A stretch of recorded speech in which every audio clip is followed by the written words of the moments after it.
What's up, guys? This is LKM Cherokee, and I'm bringing you your Ring of Honor and New Japan Global Wars review. May 3rd, 2016 in Chicago. This is the third year in a row that ROH and New Japan have decided to do these super shows. And this year, gotta be honest, this was the worst this is the worst one out of all three they've done. I mean, it was a solid show, but they just could have made a better card and put more effort into it, you know? So let's get into why this wasn't just the worst show out of the three. First match is ACH, Roderick Strong, Dalton Castle, and Adam Page in a four-corner survival match to determine the #1 contender for the World Television title. This match, you had everybody just tagging each other in. You had multiple hot tags. You didn't have everybody getting enough time to get their spots in. And you get to the end of the match where Roderick Strong was clearing house, taking everybody out. Then Dalton Castle gets in the ring, hits the bangarang for the 3 counts, and he becomes your #1 contender for the TV title. God. I fucking hate Dalton Castle. Why did he have to win? Of all the guys, why did he have to win? It's ridiculous. If he didn't have this stupid ass character that he has, I would have been okay with it. Like, going into this match, I just wanted anyone but him to win. But no, he just had to win. Fuck this clown.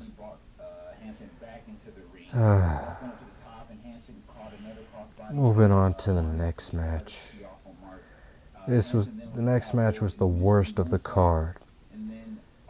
The Addiction, Kazarian, and Christopher Daniels taking on Jushin Thunder Liger and Cheeseburger. What?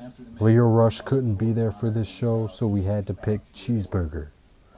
Had to have Cheeseburger because he's buddies with Liger. Fuck out of here, dude. This match was shit. Where he was going for the Showtime Palm Strike early, but Daniels just dodged. Him and Kazarian were just fucking working over Cheeseburger for a little bit. Then Liger, he does his usual bullshit. The match was just shit, dude. Like, okay, it was a mediocre. I'll be nice and say it's mediocre match. Like, this was a TV match for TV. This didn't belong on Global Wars, where you had Liger hitting his spots, putting the surfboard on Daniels at one point in the match. Then you had Cheeseburger being able to hit the Showtime Palm Strike or 2. Liger hit Showtime Palm Strikes. Addiction hit Celebrity Rehab on Cheeseburger, but they got a 2 count. Then Cheeseburger catches Daniels, I believe, or was it Kazarian? One of them in the victory roll for a 3 count. And your winners are Jushin Thunder Liger and Cheeseburger. After the match, the Addiction attacked Cheeseburger, and then they end up hitting the best Meltzer ever. Fuck that match. This shouldn't have been on the damn card. So that match I'd give 2.25 out of 5. The 4-quarter survival match, I'd say it was a solid 3, maybe 3.25 out of 5 at best. But moving on, the next match is the best match on the card. This is where the show picked up. War Machine versus the Briscoe Brothers for the Ring of Honor World Tag Titles. 2 teams carrying themselves like badasses. This is what you like to see This is what I want to see when I see these guys killing each other. Like, these guys were brawling to where beginning of the match you had Rowe working, like both War Machine working over Mark Briscoe for a little bit, but Mark ends up hitting Russian leg sweep for a 2 count after finally getting a break, but Hansen launched Mark over the top rope, tagged in Rowe. Rowe ends up hitting a suicide dive on the Briscoes, but then Mark ends up hitting a Uranagi for a 2 count later on. And as he's doing that, Jay Briscoe jumps off the apron with a double foot stomp to Hansen, putting him through a table. Hell yeah. Then you get the Briscoes working over War Machine, Rowe and Jay hitting Uranagis on each other, no selling. Hansen nails Mark with a clothesline, and you have the match breaking down, where you have both teams brawling in the middle of the ring. Eventually, you have, they go to the outside, Mark hits a blockbuster on Hansen, Jay nails Rowe with a clothesline for a 2 count. Then Jay ends up hitting another lariat for a 2 count. Jay went for, he was going for 3 multiple Jay drillers, but Rowe kept blocking all of them. On the 3rd attempt, Rowe blocked, and he hit the ace-10 Mao for a 2 count. War Machine went for the fallout, but Mark broke it up, and then Jay hit a frog splash, takes out Hansen and Rowe. I think they hit Hansen with the frog splash and the froggy bow for a 2 count. War Machine ended up hitting the path of resistance. And then Hansen went for a moonsault, but misses. Like, Hansen, he's really athletic for a guy his size. It's really good to see these guys get in the ring and go at it. So Jay hit the Jay Driller for a 2 count. This is just a great match. The Briscoes went for the Doomsday Device, but Rowe broke it up, hits a German on Mark. Then War Machine hit the Fallout for the 3 count and retained the ROH World Tag Team Championships.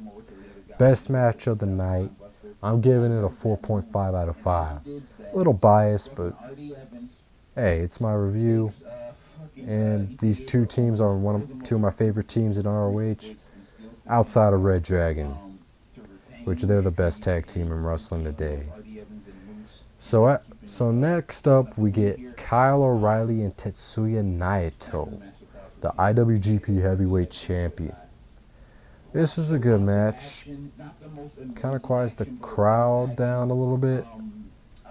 Just enough so you have O'Reilly going for the armbar early, but Naito quickly reached the ropes.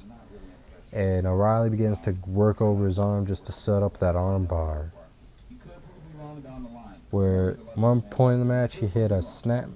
Naito ends up hitting a snapmare followed by a sliding dropkick for a 2 count. Naito then follows up with a neck breaker for another 2 count.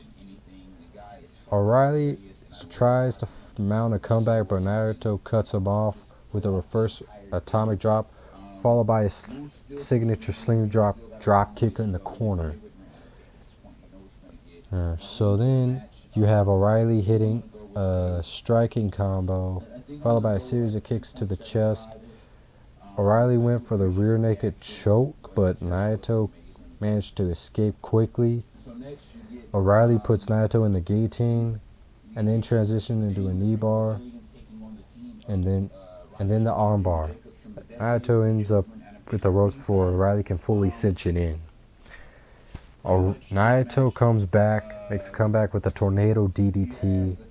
Then he hits a neckbreaker followed by a super hurricane rana for a 2 count. O'Reilly went for a brainbuster, but Naito blocked and hit a rolling kick, but O'Reilly comes back with the Lee Brown Lariat, adopted from Nigel McGuinness. Fuck Dean Ambrose, stealing that move from Nigel McGuinness. At least with O'Reilly, Nigel gave him the green light. Moving on. Both men trading shots in the middle of the ring. Naito going for Destino, but O'Reilly counters and nails him with a Regal Plex for a 2 count. Naito hits a side slam for a 2 count. O'Reilly hits a jumping knee, but Naito basically no sells. Hits a spine buster, followed by Destino for the 3 count. So your winner, Tetsuya Naito. Wish this match had a little bit more time. Give it like a 3.3.5, 3.75 at best. After the match, Naito extends his hand for the Code of Honor, but they end up kicking O'Reilly in the balls, and he fucking tosses the IWGP Heavyweight Championship, and they're onto the ground. Still doing that stupid bullshit. Seriously, dude. You don't need to bury the Heavyweight Championship for cheap heat. That's some stupid shit right there. Way to bury the history of the championship from guys like Hogan, you know, putting it over as much as they can, giving it the prestige it has today, and now Naito fucking burying the championship just for cheap heat. Fuck that. Fuck Naito for that shit. Okay, so your next match is the Rainmaker, Kazuchika Okada and Moose taking on Hiroshi Tanahashi and Unbreakable Michael Elgin. They were trying to get Moose over with this match. This match, not a bad match. And this, like, the crowd was hyped for this match. Like, as Okada and Tanahashi were going to start things up, like, before they even locked up, you got the crowd chanting, "Holy shit, holy shit, holy shit." Like, this crowd was hyped. Now, Okada and Tanahashi having the usual exchange, and the crowd just went nuts. Then Elgin and Moose tagged in, and the crowd just was booing both of them. Like, they wanted to see more from Tanahashi and Okada.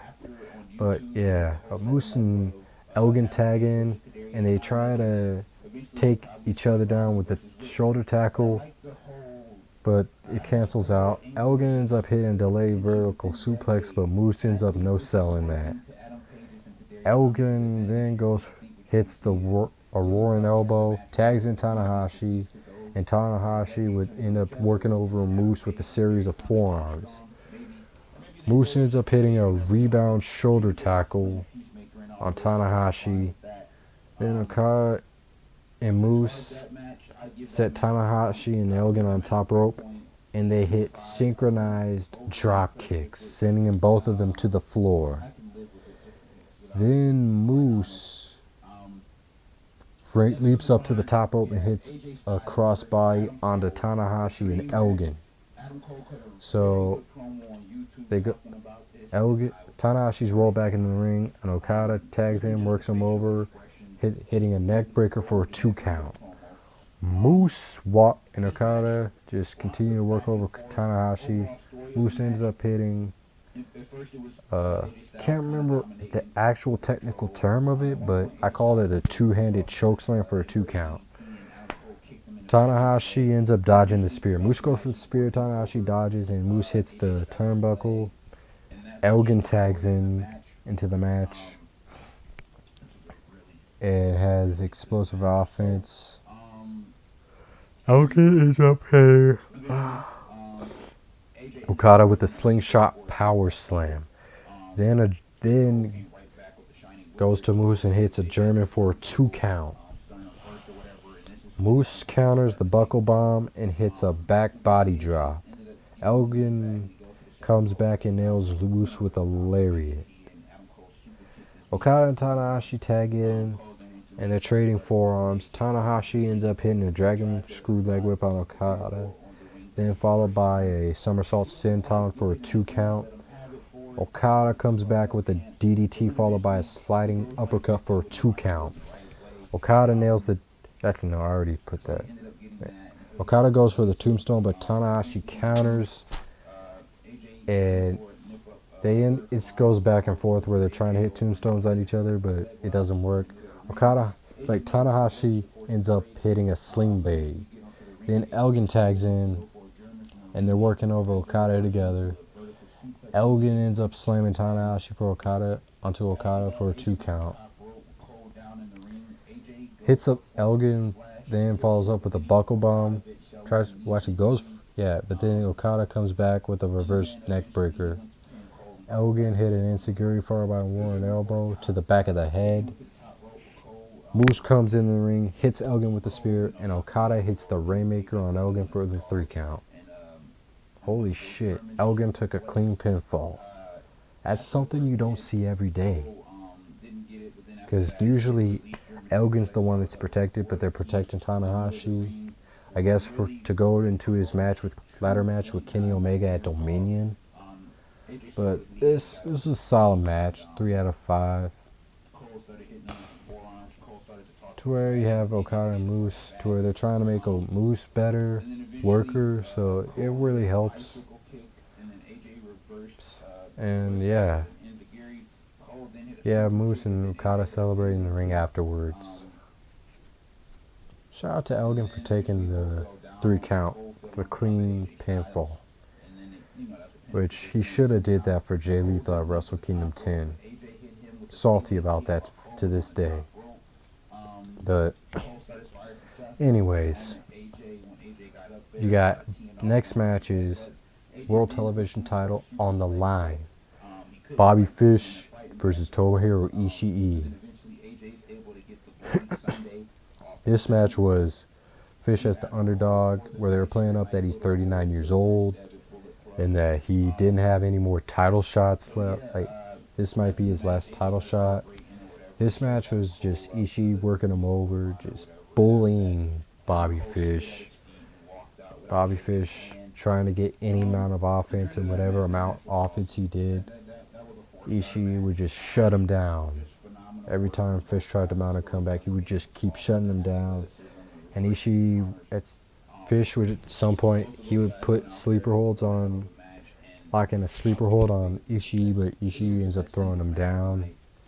To where no matter what Fish did, Ishii would just tank it, kicks to the chest. Ishii kept doing that.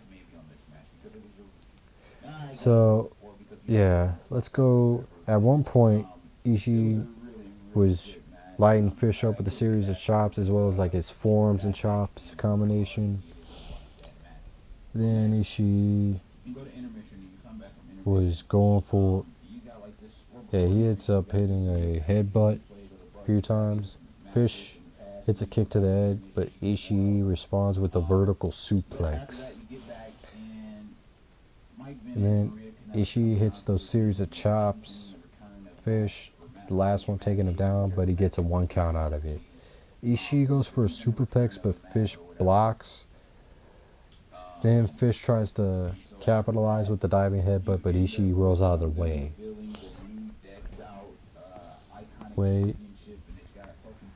But Fish eventually hits a Hurricane Rana, followed by a series of kicks for a 2 count. Then Fish follows up with an Exploder, which Ishii kicks out at 2. Fish gets his clothesline blocked by Ishii, and Ishii hits another headbutt. Actually, no. Yeah, he does hit another headbutt.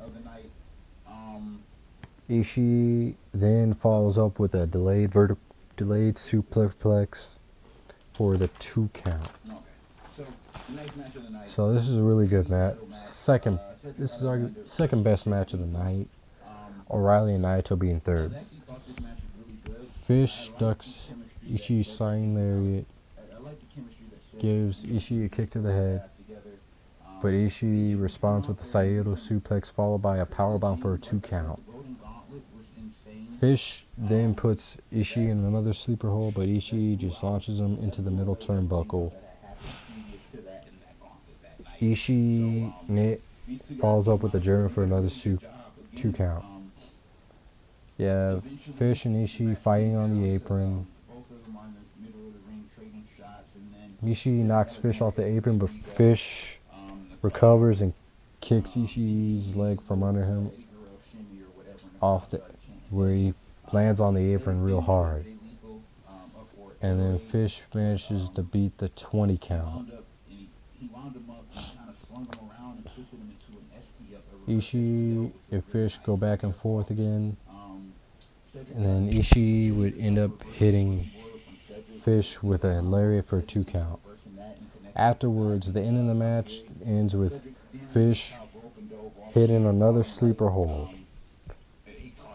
Ishii trying to escape, but Fish was rolling to the ground and fully locks in the sleeper hold. And Ishii has no choice. Well, actually, he doesn't tap. He passes out. And your winner and new World Television Champion, Bobby Fish. It's about time he gets a run with the World Television title. Although, if he faces Dalton Castle at Best in the World and he drops that TV title, I'm going to be pissed off. He better not drop that title to Castle. They better give him a good title reign. Fuck Dalton Castle. He does not deserve that. Let Fish have this title reign. Don't try to pull the rug from under him right now. Like, they finally got one thing right with one of the members of Red Dragon. So, alright. So next match is the Bullet Club, which consists of the Young Bucks and the Gorillas of Destiny, Tama Tonga and Tangaloa, versus the Motor City Machine Guns, Kushida, and Reborn Matt Sydal 8-man tag match. Solid 8-man tag, where you had Steve Corino, who's under the guise of Mr. Wrestling 3. He managed to get this super kick counter, which he spent $6,000 on, where he's anticipating a super kick from the Young Bucks, which there were 0 super kicks from the Young Bucks in this match. The Motor City Machine Guns hit 8 super kicks in this match, but Corino didn't count them as super kicks. He just called them as thrust kicks, where he's like, no, those aren't super kicks, those were thrust kicks, where they hit a few on Gorillas of Destiny, and those guys ended up no-selling that shit. And you had really good double team moves from Shelly and Kushida. It's good to see them back working together as a tag team, even if it's just this match. Matt Sydal hitting his spots. It was a good. So the match ended up ending with the Kushida hitting the somersault plancha while the MCMG, Motor City Machine Guns, hit a neck breaker combo for a 2 count. The Young Bucks and Machine Guns go back and forth. And it ended up with the Young Bucks hitting a Meltzer driver for the 3 count. So 0 super kicks from the Young Bucks. And the winners are Bullet Club. This match, 3.25 out of 5. It was short, but it was good. So, yeah, but prior to this, the Young Bucks had foreshadowed that Young Bucks said that by the end of this, they were going to break the Guinness World Record for most super kicks in a match. And that the other revelation was that they're going to reveal the newest member of Bullet Club. And it happens in the main event. Colt Cabana versus Jay Lethal for the ROH World title. Going into this, with this main event, I was not excited. Because Cabana, he's mediocre in the ring. He's average in the ring. He's nothing special. Like, this was a match that it didn't feel like a Global Wars main event at all. It felt like it should have been on the Conquest Tour or on TV, ROH TV. Like, that's what this match felt like. And most of this match, they made Lethal look weak. Where you had Cabana completely dominating for the most part. Lethal doesn't really get much offense. Toward the beginning of the match, he goes for a cheap shot, but Cabana blocks it, and he's just hitting the head scissors takedown. Lethal did hit a follow, come back with a hip toss and a cartwheel drop kick, but from there, that was the only offense he was getting for a while, because Cabana was kept getting him with penitence for a 2 count. Lethal tried to do the black spring dropkick, but Cabana dodges, and this is where it got ridiculous. Taylor Hendricks constantly interfering with Cabana to where Lethal, yeah, it was ridiculous. Lethal tried to take advantage, but Cabana kept dominating, and then when Taylor Hendricks just grabbed Cabana by the waist, Lethal was able to take advantage, drop kicks him, then hit back-to-back suicide dives. And this is where Lethal finally gets some kind of offense in. Then Cabana eventually gets Lethal with a 2 count after a victory roll for 2 count. So then after a back-to-back exchange, Lethal gets caught with the lariat from Cabana, and the Cabana hits a series of bionic elbows from Lethal. Hits a hip attack, followed by a body splash for a 2 count. So this is where things actually, this is how the ending goes. Cabana puts Lethal in the Billy Goat's curse. Where, actually, let me backtrack a little bit, where after Nigel McGuinness was on commentary with Carino and Kevin Kelly, and he got fed up with Taylor Hendricks constantly interfering. So he has referee Todd Sinclair eject her, and McGuinness just grabs her and he's dragging her to the back. That's the little backtracking. But now fast forward to Lethal being put in the Billy Goat's curse, which is an inverted Boston Crab from Cabana.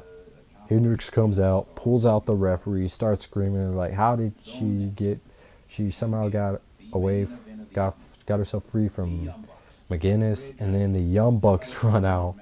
They go to super kick Taylor Hendricks, but she ducks, and they super kick Todd Sinclair by accident. But they ended up super kicking Hendricks anyway.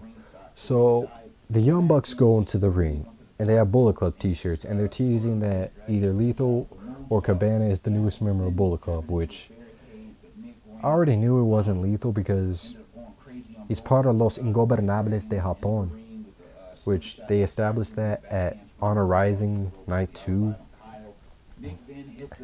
So then the lights go out, and the commentary is playing it up as, oh, this is a power outage. We apologize for the people watching at home and the people in attendance. Like, we're working to get this straightened out. So the lights come back on, and it's Adam Cole with the Bullet Club t-shirt, revealing himself to be the newest member. And then he gives a signal, and the Young Bucks super kick Lethal and Cabana, and all hell broke loose. Where you just have them stomping away on Lethal. And then security comes out, and they're super kicking security. You had the Gorillas of Destiny running out, attacking security. The Young Bucks end up hitting an Indie Taker to a security guard on the outside.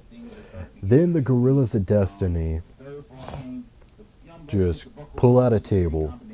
Tama Tonga has his spray paint. Spray paints BC on the table. Tonga Loa grabs the security guard, and then he power bombs him straight through the fucking table. Like, this was a crazy ending. And Steve Corino is going batshit, like, super kick! back. You know, he usually marks out for the super kicks. And yeah, you had Nick Jackson is like, hey Steve, you still got that super kick counter? It's like, yeah, get it up. And it was at 13, and they were still, yeah, they had a few more security guards coming in, and they're super kicking. And the Gorillas of Destiny, they tie Lethal to the ropes, and Adam Cole grabs the ROH World Title, and he's taunting Lethal. Cabana tries to come in, but then Adam Cole nails him with the championship belt. Adam Cole then super kicks the living shit out of Lethal. He's spamming a bunch of super kicks on Lethal. And you had the Young Bucks imitating Jerry the King Lawler and Jim Ross, where you had Matt, where he's like, by God, he has a family. I was cracking up, man. And then, yeah, they were super kicking Lethal so many times, and Adam Cole's parading with the ROH World Title. And he was cutting a promo. I was like, my name's Adam Cole, we are the Bullet Club.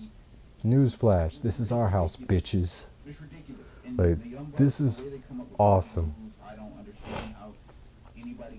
It was just fucking hilarious. Where then the Young Bucks get up from the announce team. They spray painted BC on the guardrail. They then proceed to super kick Kevin Kelly. Yes, fuck Kevin Kelly. He's garbage on commentary. Doesn't know how to fucking call the moves. Steve Corino goes crazy. Kevin Kelly got a super kick. He gets up, turns around, boom. Super kick to Mr. Wrestling 3. Steve Corino, aka Mr. Wrestling 3. This shit was crazy. Just spamming super kicks. So the owner of ROH came in, and was it the owner of ROH? Actually, no. The Young Bucks' dad comes in, and he's like, "What are you guys doing?" Adam Cole goes to super kick him. The Young Bucks are like, "No, that's our dad. Stop!" So then all three of them proceed to super kick the Young Bucks' dad. You see Young Bucks' dad. This shit was just constantly funny. They were super kicking him. I think they super kicked the owner of ROH as well, Joe Koff, at one point. Then they go look at the cameraman, and then this one dude's like, "Hey!" Stops him. It's like, "No. That's $4,500 camera." He puts the camera down and goes, "Okay, now you can super kick him." And the Young Bucks super kick him, and the total number of super kicks was 51. Like, holy shit. And the pay-per-view ends with the Young Bucks, Adam Cole and the Gorillas of Destiny looking at the camera like, we're Bullet Club, and we're taking over ROH. As funny, looking back, I watched it again. As funny as it was overbooked. And a lot of people are pissed off at Delirious for his shitty ass booking, which they need to get rid of Delirious as the booker. Like, he's just, like, this show was merely just a warm-up for War of the Worlds. That's all this show was. As a whole, this show is a 7 out of 10. On a good day, 7.25. Right, what saved it, what really made this rounded out 7, saved it, was the TV title match and the tag team title match. Naito and O'Reilly was a really good match. The rest were okay. This is ROH once again doing what they were doing with their pay-per-views for the most part, where they could go for a great pay-per-view. They got the potential to do a great pay-per-view, but they just settle for good. That's the problem. It's a recurrent problem with that ROH is suffering from. Last year's Global Wars was amazing, where it was stacked. We had awesome matches like Tanahashi versus Roderick Strong, ACH versus Shinsuke Nakamura, Kazuchika Okada versus Cedric Alexander. That match where they had the power outage, bit of a power outage, but they fixed that issue. You had the ROH All Stars versus Bullet Club. You just had a bunch of great matches. The year before, when you had 2014, that was better. Like, this year's Global Wars didn't even measure up to, doesn't even surpass 2014 Global Wars, which there was only one cross-promotional match on that one, which was Unbreakable Michael Elgin versus Takaki Watanabe, who's now known as Evil of Los Ingobernables de Japón. So, yeah, it didn't even live up to that. Very disappointing. ROH using it as a warm-up show. It's not the way to go. Like, if you're gonna put this on, and you're making fans pay $45 for this on pay-per-view in HD, if you're gonna make them pay that much, you better actually put on a phenomenal show. Don't rip off fans like that. I bought it through the website, and it was not worth it's not worth $45, which I'm glad I didn't pay for it on Suddenly, because I might have asked for my money back. Solid show. It could have been better. Just very disappointing. I'd like to know, for those of you watching this video, let me know what you think of, what your thoughts are of Global Wars. And if you liked this video, be sure to hit the like button and subscribe to this channel, because I'm going to keep reviewing ROH and New Japan. Eventually, I'm going to start talking some sports too on this channel. Talk football, basketball, maybe throw in some baseball from now on.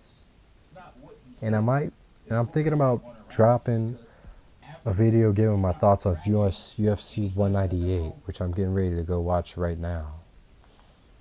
So, this has been your Ring of Honor New Japan Global Wars 2016 review.